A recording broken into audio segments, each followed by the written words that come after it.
கர்த்தராகிய நான் நிர்மூலமானவைகளை கட்டுகிறேன் என்றும் பாழானதை பயிர் நிலமாக்குகிறேன் என்றும் அப்பொழுது உங்களை சுற்றியுள்ள, எல்லாரும் சொல்லுங்க, உங்களை சுற்றியுள்ள, உங்களை, நீ அங்கிருந்து ஷிஃப்ட் ஆகணும்னு நினைச்ச முடியல, நீ அந்த ஊரே வேண்டாம் நினைச்ச, இல்ல இல்ல இல்ல இல்ல, உங்களை சுற்றியுள்ள ஆர்ப்பரி சபையே, உங்களை சுற்றியுள்ள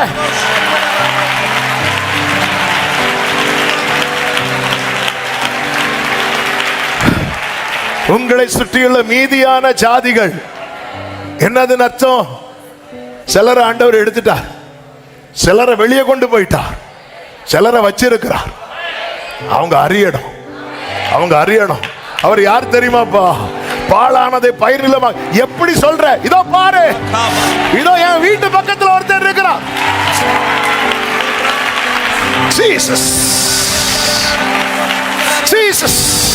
worship பண்ணுங்க, worship பண்ணுங்க. ஆமென். காணுന്നു ഞാൻ விசுவாசத்தால் என் முன்பில் செங்கடல். நீ இத தரிசனத்துல பார்க்கணும், இன்னைக்கு இத பார்க்கணும், இத பார்க்கணும். glory glory, ஆமென். glory. காணாத காரியங்கள் വിശ്വസിച്ചിടുന്നു എൻ കർത്താവേ. കാണാത്ത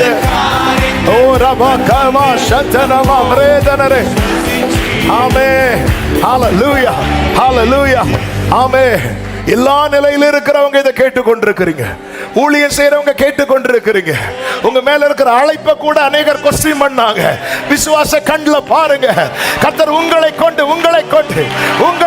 மோசே கொண்டு செய்தது போல கர்த்தர் உங்களை கொண்டு செய்கிறதை விசுவாச கண்ணுல பார்த்து ஆர்ப்பரியுங்கள். glory. Shalaba prakama pratanara ratanara baba riba mama shere. Oh, நீ பழுதடைந்தவன்டா, ஆனால் கர்த்தரால் பயன்படுத்த போகிறவன். ஆமென். காணாத காரியங்கள்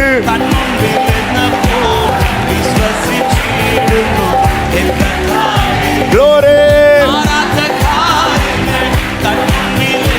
Jesus, Jesus, hallelujah, hallelujah. हम கர்த்தராகிய நான் இதை சொன்னேன், இதை செய்வேன், இதை சொன்னேன்.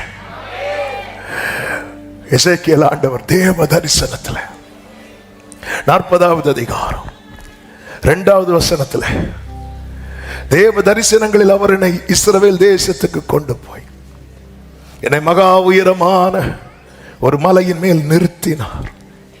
அதன் மேல் தெற்காக ஒரு நகரம் கட்டி இருக்கிறது போல் காணப்பட்டது. ஹல்லேலூயா. ஆமென். கட்டி இருக்கிறது போல தரிசனத்துல. ஆமென். அதாவது வேர்ட விஷுவலா பார்க்க ஆரம்பிக்கணும். வேர்ட. ஆமென். அடுத்த வார்த்தை, அவர் என்னை அங்கே கொண்டு போனார். எழுத்தின்படி பார்த்தா நான் பாழாக்கப்பட்ட இடத்துல 14 வருஷம் பாழாக்கப்பட்ட இடத்துல நிற்கிறேன். அந்த தரிசனத்தில் அவர் எனக்காக ஒன்றை ஆயத்தப்படுத்தி அங்க என்ன கொண்டு போறார். இதைதான் நான் பார்க்கிறேன். ஆமே, ஹல்லேலூயா. ஆமே. என்னை கொண்டு போனவர் எப்படிப்பட்டவராயிருந்தாராம்? அவருடைய தோற்றம் வெண்கலமாயிருந்தது. அவர் கையில் சணல் கயிறும் ஒரு அளவு கோலும் இருந்தது. அவர் எங்க நிற்கிறார் தெரியுமா? வாசல்ல நிற்கிறார். எனக்கான வாசல்ல. ஓ ராபா பாகாமா சந்தனலா பாகாரா. பூட்டக்கூடாதபடி திறக்கிறவர் வாசல்ல நிற்கிறார். பூட்டக்கூடாதபடி. எத்தனை பேர் நம்புறீங்க? இதுதான் என் நம்பிக்கை. வாசல்ல நிற்கிறவர் யார் தெரியுமா? எனக்காக வாசலை நான் அவனுக்கு முன்னாக போய் வாசல்கள் பூட்டப்படாதிருக்க. ஓ ஜீசஸ். அடுத்த வார்த்தை, அந்த புருஷன் என்னை நோக்கி, மனுபுத்திரனே, நீ கண்ணார பார்த்து காதார கேட்டு நான் உனக்கு காண்பிப்பதெல்லாவற்றின் மேலும். அப்ப எதுல வச்சிடாதேன்னா, உன் மாம்ச கண்ணு பாக்குது பாரு பாழா கிடக்குதுன்னு அதுல வச்சிடாத. நான் உனக்கு காட்டுறேன் பாரு, அதுல உன் மனசை வை. நம்ம எதுல மனசு வச்சிருக்கிறோம்? நம்ம எதுல மனசு வச்சிருக்கிறோம்? அவன் அவன் இதுக்குதான் கர்த்தர் எசேக்கியேல வாயை திறன்னு சொல்லி புசிக்க கொடுத்துட்டே இருந்தாராம். உள்ளாங்கிட்டே இருக்கிறான். உன் மனசை நீ எதுல வச்சிருக்கிற? நீ இப்ப பாக்குறதுல வைக்கிறியா, நான் உனக்கு காண்பிக்கிறதுல வைக்கிறியா? இன்னைக்கு பாக்குறது 1-2 வருஷம் இல்ல, 14 years.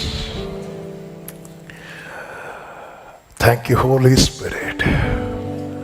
உன்னை நான் கொண்டு வந்தது உன் கண்ணையும் காதையும் அடைப்பதற்கல்ல, உன்னை கண்ணார பார்க்க. இதன் மேல அடுத்து சொல்றாரு, நான் உனக்கு அவைகளை காண்பிக்கும்படி நீ எங்கே கொண்டு வரப்பட்டா. இனி நான் உன்கிட்ட என்னெல்லாம் காட்டுறேனோ இதெல்லாம் நீ சொல்லணும். இனி உன் வாயில 14 வருஷம் பாழாச்சுன்னு பேசக்கூடாது. கர்த்தர் எனக்கு ஒரு நகரத்தை கட்டுகிறா, அந்த வாசல்ல என் கர்த்தர் நிற்கிறா, எனக்காக ஒரு அதிசயமான வாசலை. ஆமென். കാണുന്നു ഞാൻ വിശ്വാസത്താ. இந்த 22 நாட்கள்ல கர்த்தர் உங்களுக்கு காண்பித்தவைகள், கர்த்தர் உங்களை கேட்க பண்ணது. ஆண்டவர் இன்னைக்கு சபையை பார்த்து சொல்ற வார்த்தை இதுதான். கர்த்தராகிய நான் யார் தெரியுமா? நிர்மூலமானவைகளை கட்டுகிறேன் என்று உங்களை சுற்றி உள்ளவங்க அறிய போறான். இதை நான் சொன்னேன், இதை நான் செய்வேன். நீ என்ன செய்யணும்? நீ என்ன செய்யணும்? உன் மனது அதுல வை, உன் மனது அதுல வை, மனது அதுல வை. காற்று அடிச்சுட்டு தான் இருக்கும் பேதுருவே, நான் உன்கிட்ட இறங்கி வான்னு சொன்னேனே, உன் மனது அதுல வை. அக்கினி 7 மடங்கு அதிகமாயிட்டு தான் இருக்கும். ஆமே, உனக்கு ஒரு நம்பிக்கை இருக்கு பாரு, நாங்கள் ஆராதிக்கிற தேவனங்களை தப்பு வைக்க வல்லவர். உன் மனது அதுல வை, உன் மனது அதுல வை, உன் மனது அதுல வை. ஆமே, சுத்தி இருக்கிறவங்க துர்ச்செய்தியை பரப்பிட்டு தான் இருப்பாங்க. காலேபே, நீ சொன்னி அதை எளிதாய் சுதந்திரிப்போன்னு உன் மனதை அதுல வை. ஆமே ஆமே. யாருக்கும் வெளிப்படுத்தாத ரகசியங்களை, தரிசனங்களை, வார்த்தைகளை கர்த்தர் உனக்கிட்ட சொன்னது உன் மனசை நீ அதுல வைக்க. உன் மனதை பாவிகள் மேல பொறாமை கொள்ள விடாத, விடாத. பாவிகள் மேல பொறாமை, உன் மனசு அங்கங்க ஏன் போகுது? நான் எதுக்கு உனக்கு சொப்பனங்கள் மூலமாய், தரிசனங்கள் மூலமாய், வார்த்தைகள் மூலமாய் பேசுறே சேக்கியலே? உன் மனசை நீ அதுல வை. நீ மட்டும் உன் மனசு அதுல வச்சுட்டேனா எனக்கு ஒர்க் பண்ண ரொம்ப ஈஸியா இருக்கும்னு கர்த்தர் சொல்றார். இன்னைக்குள்ள தீர்க்க தரிசன வார்த்தை இதுதான். உன்னோடு பேசின வார்த்தையில உன் மனம் இருக்குமானா, உனக்கு காண்பித்த தரிசனங்களிலே உன் மனம் இருக்குமானால், உன் வாழ்க்கையில என்னுடைய கிரியை துரிதமாய் துரிதமாய் துரிதமாய். ஓ ஜீசஸ். ஓட ரபா கலமா சந்தன மாமா. நீ கண்ணார பார்த்து, கண்ணார் நீங்கள் அதை காணும் போது, ஆமே, பெற்றோரே பிள்ளைங்களுக்கு பிடிச்ச ஒண்ணு கொடுத்து பிள்ளைங்க அதை எப்படி யூஸ் பண்றாங்கிறத விட, பிள்ளைங்க அதை வாங்கும் போது அந்த முகத்தில் இருக்கிற சந்தோஷம், அந்த பொருள் நம்ம கையில இருந்தா கூட நமக்கு அவ்வளவு சந்தோஷம் வராது. கரெக்டா இல்லையா? அந்த பொருள் நம்ம கையில இருந்தா கூட அவ்வளவு சந்தோஷம் வராது. ஆனா அதே பிள்ளைங்களுக்கு கொடுக்கும் போது, என்ன சந்தோஷப்படுத்தி ரசிக்கிறவர் தான் உன் தேவன் யார் என்பதை அறிந்து கொள். உன்னை அழ வைத்து ரசிக்கிறவர் அல்ல, உன்னை மகிழ வைத்து சந்தோஷப்படுகிறவர். எனவேதான் ஏசாயா 52:8 இப்படி சொல்லப்பட்டிருக்கிறது, உன் ஜாமக்காரருடைய, வாசிங்க அந்த வசனத்தை, ஜாமக்காரருடைய சத்தம், கண்ணீர் வடித்து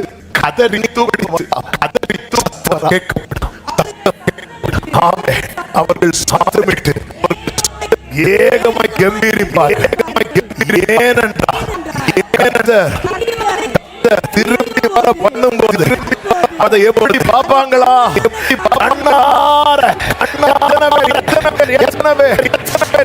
நல்ல புரிந்து கொள்ளுங்க. தரிசனம் கண்ணார பார்க்க முடியுமான்னு தெரியாது. அது சிலருக்கு அப்படியே காட்டி கொடுப்பா, சிலருக்கு ஃபிளாஷ் மாதிரி வரும், சிலருக்கு ஃபிளாஷ்ல. ஆனா அது நிறைவேறும். அதனாலதான் சங்கீதக்காரர்கள் சிலர் திருப்பும் போது நாங்க எதை காண்கிறவர்கள் போல இருந்தோம். இது கனவா, இது கனவா, இது கனவா, இது கனவா. அதன் அர்த்தம் என்ன? அதாவது கனவுல சில காட்டி சொல்லுவாங்க, இது கனவுல கூட சொல்லுவாங்க.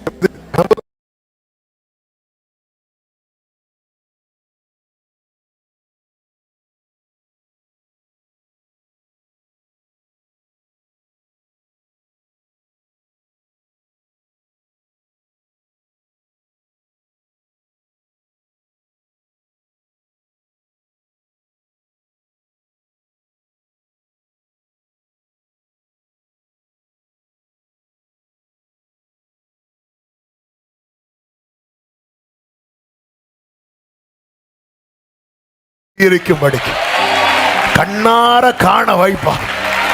ஆமென் சொல்லுங்க பார்க்கலாம். வேகமாக ஒரு சில காரியங்களை கர்த்தர் காண பண்ணின ஒரு சில காரியங்களை நான் சொல்லி ஜெபிக்க விரும்புகிறேன். ஒன்று, ஆயத்தம் பண்ணின நன்மையை கர்த்தர் காண பண்ணுவார். ஆதியாகமம் 22வது அதிகாரத்தின் 13வது வசனத்தை வாசியுங்கள்.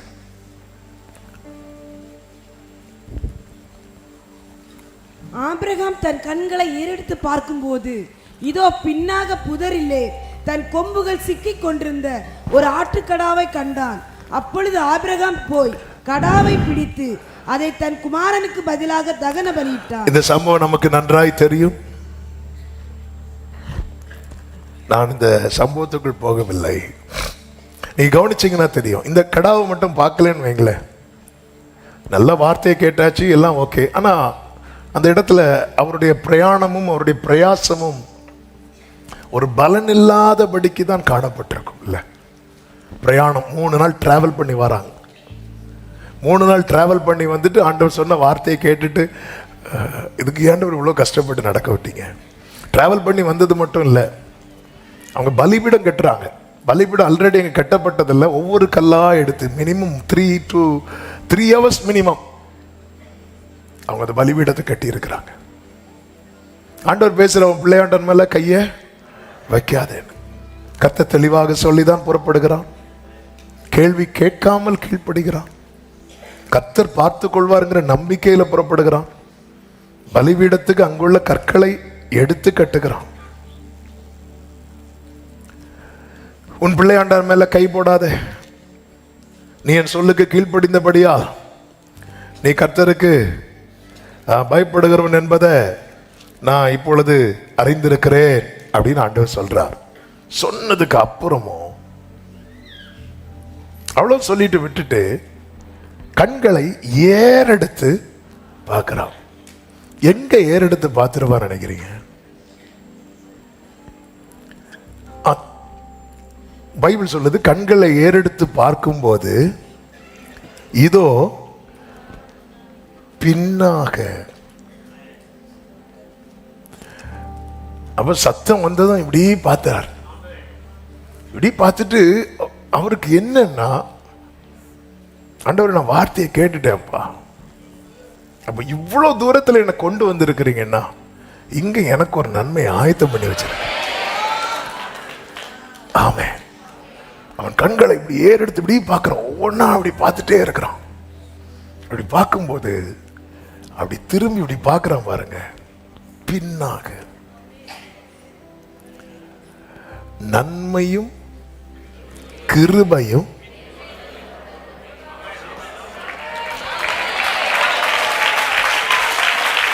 ஆமென் ஆமென். கர்த்தர் போயிட்டே இருங்க, போயிட்டே இருங்க. லோத்தின் மனைவி மாதிரி திரும்ப கூடாது. கர்த்தர் ஒரு டைம்ல உங்க வாழ்க்கையை திரும்பி பார்க்க வைப்பார். எத்தனை பேர் விசுவாசிக்கிறீங்க? இது கண்ணீரின் பாதை தான், இது உபத்திரவத்தின் பாதை தான், இது நஷ்டத்தின் பாதை தான், நெருக்கத்தின் பாதை தான். ஆனால் நீ திரும்பி பார்த்தால் நீ வேண்டிக் கொண்டது ஆட்டுக்குட்டியா இருக்கும். கர்த்தர் உனக்கு கொடுக்கிறது ஆட்டு கடாவா இருக்கும். நாம் வேண்டிக் கொள்வதற்கும் நினைப்பதற்கும் எத்தனை பேர் விசுவாசிக்கிறீங்க? இன்று நான் நடக்கும் பாதையில என் பிரயாசத்துக்கும் என் பிரயாணத்துக்குமான பலனை கர்த்தர் என்ன பார்க்க வைப்பார். அந்த இடத்துக்கு யெகோவா ஈரே என்று பெயர் வைத்தார். பின்னாக அவன் ஃபுல்லா பார்த்துட்டு அப்படி பின்னாடி வச்சிட்டார். எப்படி இந்த ஆட்டுக்கடா வந்தது அதெல்லாம் தெரியாது. அந்த ஆட்டுக்கடா மறுபக்கத்திலிருந்து ஏறி வந்திருக்கும், நமக்கு தெரியாது. இவங்க பின்னாடியே வந்திருக்கும், நமக்கு தெரியாது. நம்ம பின்னாடி தான் வருது. ஆனா சும்மா சும்மா திரும்பி பார்த்தா கழுத்து வலிக்கும். சும்மா சும்மா ஆண்டவர் பேசுவார். பேசிட்டு ஒன்னு அந்த பலிபீடத்திலிருந்து எடுக்க வைக்கிறார். யாரு தெரியுமா? ஈசாக்க. அப்ப அந்த பலிபீடம் எம்டியா இருக்கு. இப்போ ஈசாக்கு வேண்டாம் பலி செலுத்த சொன்னா வந்திருக்கலாம். ஆனா என்ன ஏன் பலிபீடம் கட்ட வச்சார்? என்னை ஏன் பிரயாசப்பட வைத்தார்? அப்ப நான் மலைக்கு வந்து பலிபீடத்தை கட்டுறதுக்கு முன்னாடி ஆண்டவர் சொல்லி இருக்கலாம்ல. அப்ப என்ன ஏன் இவ்வளவு கஷ்டப்பட வைத்தார்? என்ன ஏன் இவ்வளவு பிரயாசப்பட வைத்தார்? அப்ப இந்த பலிபீடத்துல வைக்கிறதுக்கான ஒரு நன்மையை கர்த்தர் எங்கேயோ நான் இருக்கிற இடத்துல வச்சிருக்கிறார். என்னை ஏன் இதுக்காக இவ்வளவு ஜெபிக்க வைத்தார்? நல்லா புரிந்து கொள்ளுங்கள். ஆமா, நான் இந்த அதான் சொன்னேன், இந்த வார்த்தையோட ஆவியானவர் எப்படி கட்டு தந்தாரோ அதை மட்டும் சொல்றேன். சில குறிப்பிட்ட காரியத்துக்காக ரொம்ப பிரயாசப்படுவோம், கடைசியில் அது இல்லைன்னு வந்துடும். ஆனா அந்த இடத்துல இன்னொன்னு வச்சிருக்கிறார். ஆனா அதாவது ஈசாக்கு மனசுல ஆட்டுக்குட்டி இருக்கு, ஆபிரகாம் மனசுல யார் தான் இருக்கிறா? ஈசாக்கு தான். ஆபிரகாம் நினைக்கவே இல்லை. என்ன நினைக்கல அப்படின்னா இங்க ஒரு ஆட்டுக்கடா இருக்கும்னு. அப்ப ஆபிரகாம் அந்த பலிபீடம் கட்டினதெல்லாம் யாருக்காக? இங்க டிராவல் பண்ணி வந்தது யாருக்காக? இந்த பலிபீடம் கட்டி அதுல எல்லாமே ஈசாக்காக. அந்த டைம் கட்டும் போதே ஏதாவது தெரியுதா பாருப்பா, ஏதாவது இல்ல, மைண்ட் அதுல செட் பண்ணி வச்சிருக்கார். அந்த ஒரு குறிப்பிட்ட காரியத்துக்காக பண்ணும்போது ஆண்டவர் அது இல்லைன்ட்டார். இல்லைன்ட்டீங்கல்ல, அப்போ என் பிரயாசங்களும் வீணா இல்ல, அதுல வேற ஒண்ணு இருக்கு. என்ன ஒரு காரியத்துக்காக ரொம்ப ஜோமன் வச்சிட்டு இருக்கிறார். ஆனா ஒரு நாள் அது இல்லைன்னு ஆகுது. அதன் அர்த்தம் என்ன? அது இல்ல.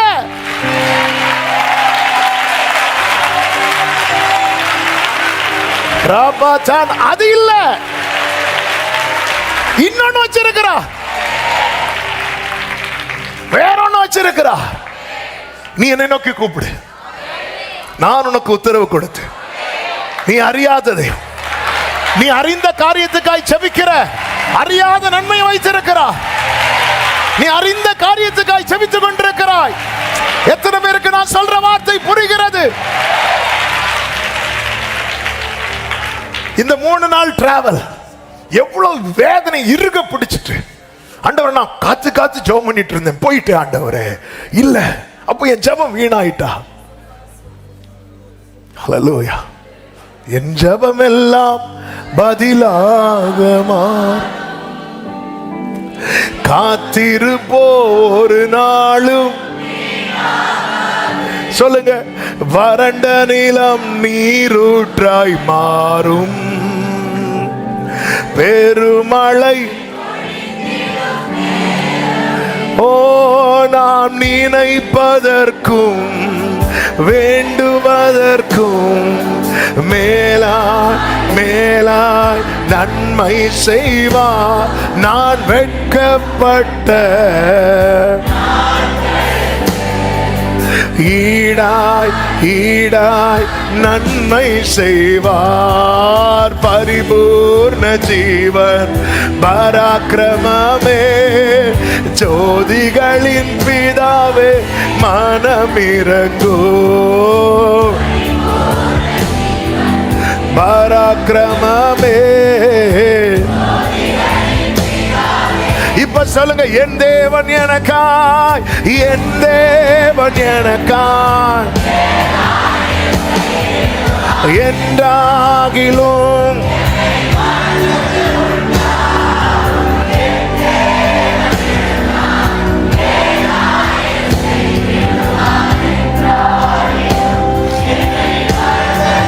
ஆமென். கிரகிக்க முடியா காரியம் செய்வீர்.